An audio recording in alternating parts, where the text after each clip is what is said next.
Good morning, everyone. This gentleman was pictured at the Don Cherry rally in downtown Toronto, and he says, "We don't even have censorship like this in Russia. Make Canada grapes again." And yes, of course, he's referring to Don Cherry.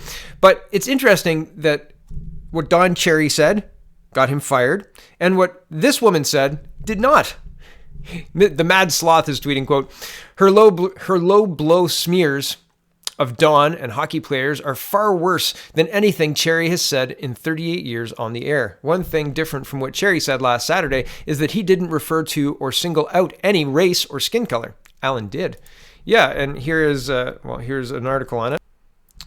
Here are her comments. She said, quote, a certain type of person in my mind, in my experience, who does worship at the altar of hockey.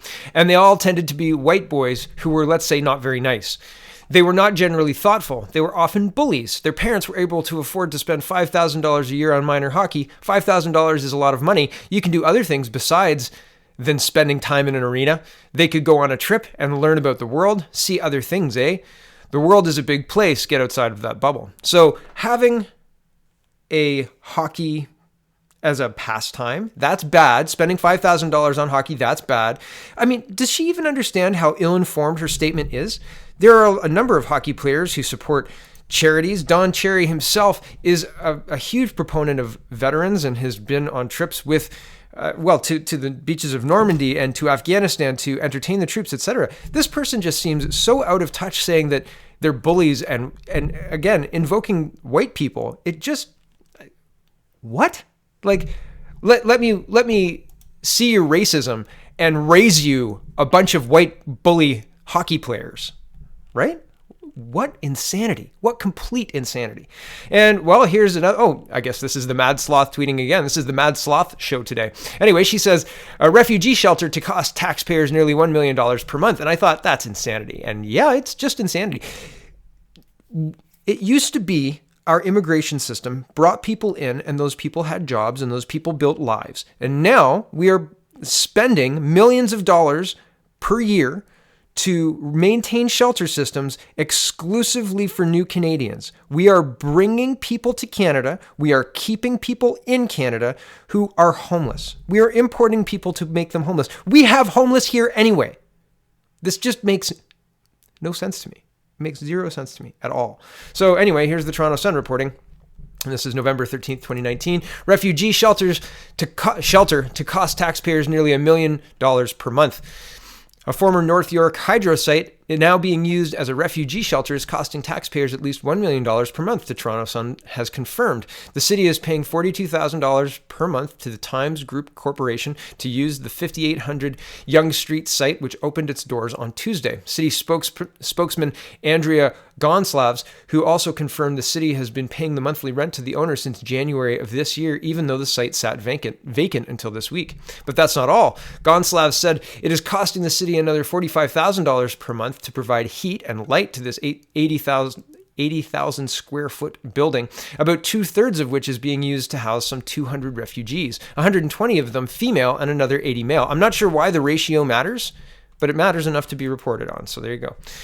Homes First Society Patricia Mueller told the Toronto Sun during a tour of the facility last Friday that the owners of the building felt the need to give back to the community. The owners didn't attend the tour, but were quoted in subsequent media stories as saying their company is bringing in a lot less than it would have if they'd rented it as a commercial property. They purchased the building in early 2018 for $122.5 million. There's a video here if you want to have a look at the tour. I'm not going to play it. Carrying on, Gonsalves said the cost per day to house each refugee is $140. At 200 people, that amounts to at least another $840,000 per month. That's math. During last Friday's tour, Mueller said she had named the facility the Willowdale Welcome Center, and that this is the first of its kind in Toronto, a housing program specifically for newcomers. The Sun earlier this year came across the plans for the building earlier this year, noticing an obscure $3 million line item in the 2019 budget under the new and enhanced priorities described in the budget as costs to transition motel clients to 5800 Yonge Street. If the cost per person is $140 at this facility, which is high, wouldn't it be more expensive to do it here than at the hotel where you could potentially get 4 people into a room, like a family into a room for $140? Doesn't that make more sense? What in the world is going on? This rampant mismanagement, this absolutely carefree spending on people who are not citizens. While we have citizens in drug crisis, we have citizens who are homeless. This is insanity, and our taxes are going up. Who's going to pay for this? Well, you and me. Your taxes in Toronto. Yes, that's what's happening. Moving on to interprovincial politics, and I'm going to keep this all on one, although we're at 6 minutes, so yeah, this might be an old format, but we'll see. I'm thinking it might be under 10, but we'll see. Jason Kenney and Yves Blanchet got into it through competing press conferences. So I'll show the first one, and I apologize if the volume isn't right. It should be loud, but the link is in the description if it doesn't work and you can't hear it. So I apologize if that's the case, but I'm doing everything I can. I don't know. So here we go. Here is Power and Politics saying, Bloc leader Blanchet on advice for those seeking more independence in the West. Quote, if they were attempting to create a green state in Western Canada, I might be tempted to help them. If they're trying to create an oil state, they cannot expect any help from us. Here we go. What is your advice to people in Alberta and Saskatchewan who are looking Who am I more to give inside? advice? Well, given that Quebec has already been through this discussion, and even though as the leader of the Bloc Québécois, sovereignty is not if they the were first attempting, idea. if they were attempting to create a green state in Western Canada, I might be tempted to help them. If they are trying to create an oil state in Western Canada, they cannot expect any help from us. But in terms of I'm going to leave it there, but you can watch the rest of it. It's a minute and a half. I think that it's interesting because Quebec and the eastern provinces rely on Saudi oil. This looking down their nose at Canadian oil and saying, oh, we can't have an oil state in Alberta. Alberta has been built on, and largely Canada has been built on, oil from Alberta.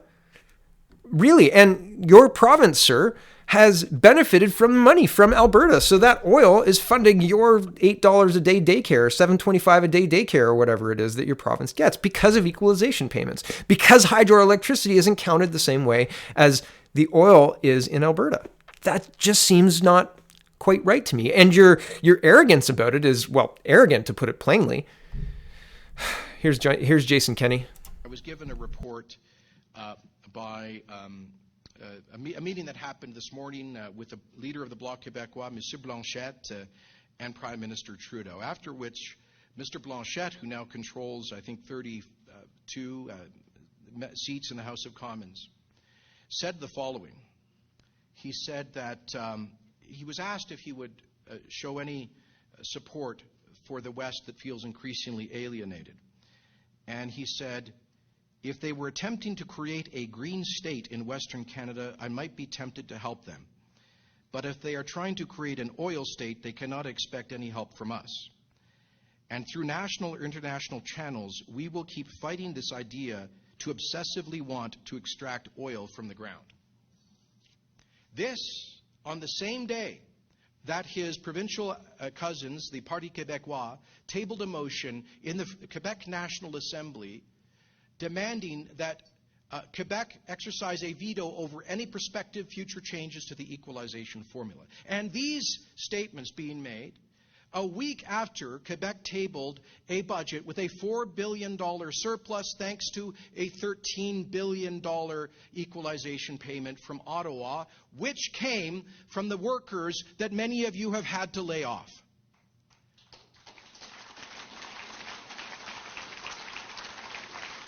So let me just say this to Mr. Blanchet, to the Parti Québécois. If you are so opposed to the energy that we produced in Alberta, then why are you so keen on taking the money generated by the oil field workers in this province and across Western Canada? You cannot have your cake and eat it too. Pick a lane. Either you can say as Quebec that you're no longer going to take the energy and equalization resources that come from Western Canada's oil and gas industry, and then you can become even more dependent, by the way, on OPEC dictator oil imports. Or you can do what we do as Canadians, coming together to support each other, especially at times of adversity. Albertans have contributed over $600 billion net to the rest of the Federation since 1960, an average of $23 billion a year in each of the past 5 years. And yet we are going through an economic crisis. All we ask is a little bit of fairness. We're not asking for a special deal. We're asking for a fair deal. And I'll leave it there just because it goes off, and this is part of a larger speech. But anyway, it's very interesting, the blind eye turned by Quebec to the fact that they use, and all the eastern provinces use, Saudi oil. Why not use Canadian oil? Canadian jobs to build the pipelines. Pipelines are a much safer way to transport oil than rail cars, which we are currently using because there's a anti-pipeline, because of coordinated, paid-for protesters who are paid for by NGOs and some by our very own government, who fight them in court. They fund them and fight them in court. It's insanity. It doesn't make any sense. None of this makes any sense. Here is the leader of the NDP after he's meeting with Justin Trudeau today, and he's saying, I might not vote for the throne speech. Now, the throne speech is the first test of confidence for the government.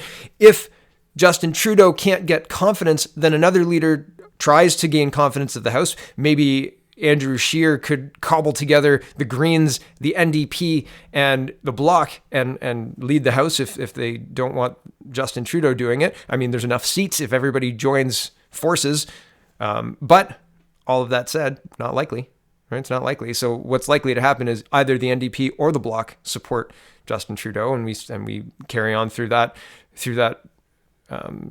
confidence vote, right? Because it's a confidence vote, the throne speech. And then we'll see a shaken up cabinet. And man, the rumors I've heard about the shaken up cabinet, apparently Freeland's going to finance and Morneau's going to, I can't remember where Morneau was going, but my eyebrows were raised quite high. And if it's true, I'll be shocked. It was Brett, I can't remember the tweet. Hold on a second. Here it is. Brett Wilson. He said, Cara Freeland to finance. She's a reporter. She shouldn't have been a diplomat in the first place. She shouldn't have been doing foreign affairs anyway. She didn't have any experience. A reporter is not a foreign affairs expert. Bill Morneau is to global affairs. I mean, I don't know what experience he has, but his wife is the heiress to the McCain Foods, what's the word? I'll go with company, but it's a bigger word than that. So I don't know what qualifies him for global affairs other than being the finance minister for Canada for the last 4 years, which he did poorly. And Neshi, who's the mayor of Calgary currently, I believe, mayor of Calgary, to natural resources with the excuse of bridging the Western, because there's no MPs from Alberta and there's no MPs from Saskatchewan. So Trudeau's going to perhaps make this Calgary mayor an MP and then have him run for the Liberals, according to Brett Wilson, in 18 months when most people think that this government will collapse. A year and a half, maybe, you think? Maybe, who knows? So what do you think? I thought that was crazy if that comes true. I don't know. Who knows? It looks like speculation to me. I don't know that he has any inside information, but right? Wouldn't that be nuts? All right, here's Jagmeet Singh saying, I won't vote for a throne speech if it doesn't include some things that I want, but I'm not drawing a line in the sand, but I might not vote for the throne speech. I think he's just injecting some faux opposition, right? Because realistically, it's almost been a month since the election. Like, the election was on the 21st and we're on November 14th, and they're not coming back until December 5th. Throne speech on the 20th, a month later. Disgusting. Okay, here's Jagmeet Singh. We're absolutely open to voting against throne speech if it doesn't include some of the priorities that we know that Canadians need. I'm keeping an open mind, and I'm not drawing any lines in the sand, but I'm making it really clear I am prepared to vote against, our party's prepared to vote against, if it doesn't reflect the important things that Canadians sent us here to do. We're absolutely... So there you go. Jagmeet Singh saying, we're going to do what you sent us here to do, what you cut our party in half to do, right? Because they had 44 seats and now they have, 19? 24. That's it. They lost 19. So wild. Buckle up, everyone. It's going to be an interesting 43rd Parliament. Thanks for watching, everybody, and have a wonderful